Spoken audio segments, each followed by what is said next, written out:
Welcome to 100 Yards of Football. I'm your host, Vincent Turner.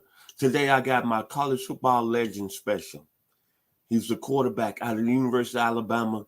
He had a nickname, the Snake, Kenny the Snake Stabler. So if you like the video today, please come in and share it. We'll surely appreciate it here on 100 Yards of Football. Well, you look at Alabama's football history, it's long.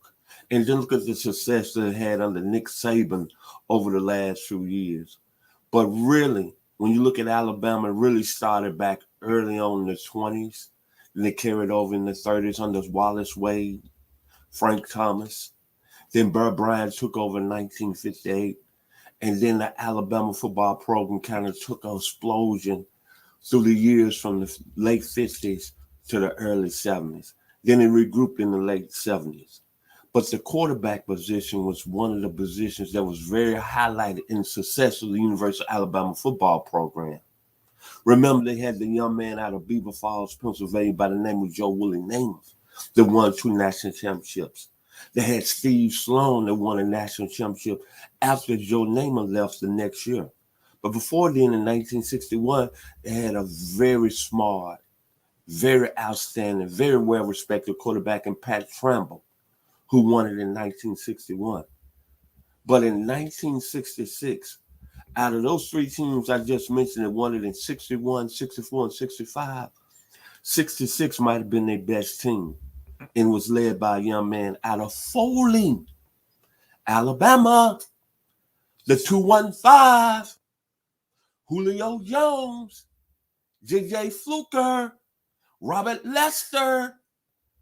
But the guy that started in Foley was this young man right here that you see on the screen, Mr. Ken Stabler.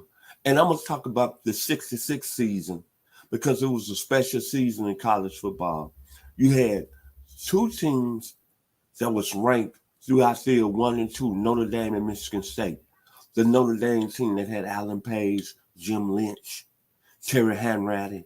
Then the Michigan State team, who was that team titled in 66? Bubba Smith, Clint Jones, Jimmy Ray, Gene Washington. And then you had the Alabama team that was right there along the way through the regular season.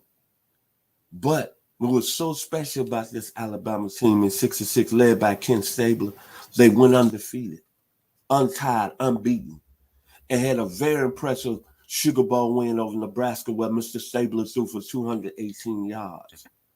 But Alabama then was not voted number 1. The vote went to Notre Dame, who ended up tying Michigan State in the game of the year in November. Notre Dame got the vote because the following week they had an impressive win over USC. And after I'm doing all my research, I looked at this Alabama team that Ken Stabler led in 66. It was surely, or arguably, could have been the best team in the country at that time. And if we had to do the polls today, Alabama would have probably been voted number 1. But you know what was happening during the 60s? There was so much racial unrest in the South. And I'm not going to go into that today. But the man that orchestrated this 1966 team, University of Alabama, was the guy I'm talking about, Ken Stabler. And he was special that season. And think about all the players that played on that team. Leslie Kelly, Lewis Thompson, Wayne Tribble, Cecil Dowdy, Dennis Holman, Ray Perkins, Bobby Johns, William Davis. But it was the Snake, Kenny Stabler, led this team. And just to show how good that team was under Stabler, he also had an influence on the defense. The defense that year had 6 shutouts. Louisiana Tech 34-0, Clemson 26-0, LSU 21-0, South Carolina 24-0, Southern Miss 34-0, Auburn 31-0, and Iron Bowl. And then in the Sugar Bowl, they went in and dominated Nebraska 34-7. But it was a real highlight to that game because what was happening, see, Notre Dame had African-American players, Michigan State had African-American players, but Alabama was an all-white team. So there was a lot of unrest during the 66 season. But Kenny Stabler played above all that and carried the load of the state. And there was one thing about Kenny Stabler that year was the skill set. His decision making was an A plus in 1966. His under pressure was an A plus that year. His leadership was an A plus that year. And being a vocal leader, it was an A plus.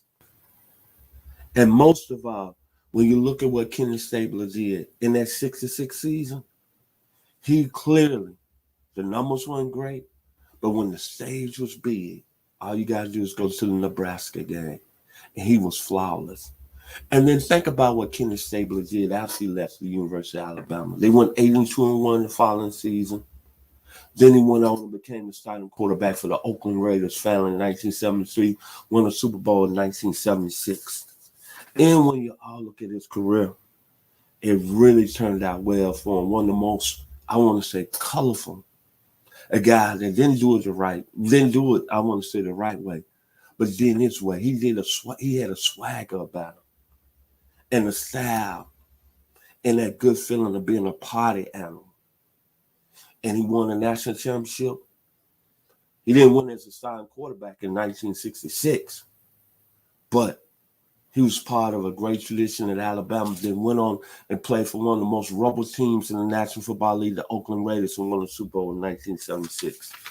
But what I take from Kenny Stabler, he was a guy that seemingly was a very good guy that knew how to handle pressure, knew how to handle situations.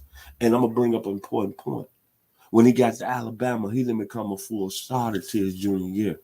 He had to wait behind Joe Namath and Steve Sloan.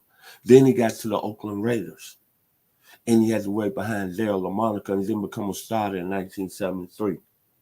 A lot of patience there. Then when you look at his ability on the college level, he might have been the greatest left-hand quarterback that ever played, that won a Super Bowl and a national championship. When you look at all the great left-hand quarterbacks that played college football, before him, you got Frankie Albert at Stanford in 1940. You had Steve Young at BYU. You had Matt Leinart at USC. Then you had the great Michael Vick at Virginia Tech. But when it's all said and done, and you look at the resume and what this young man from the 251 Foley, Alabama done, he probably is the best left-hand quarterback that ever played the game on both levels. Numbers weren't great, but the leadership and ability to lead is what Kenny Stabler was all about. Foley, Alabama, Redneck Riviera. My final words about Ken Stabler is very simple. I'm going to leave it with what his head coach John Madden said. If I leave here tomorrow, I want to still remind you, for if I must be traveling on now, because there's too many places I got to see. John Madden said that about, along with the band Leonard Skinner, that's Freebird. Kenny Stabler was a Freebird, man, and he done it his way. But what I'm going to remember the most about him was that 1966 season. How he took an Alabama team, undefeated. And there were some great teams that year. Notre Dame, let me repeat it again, Jim Lynch, Alan Page, Terry Hanratty, Michigan State,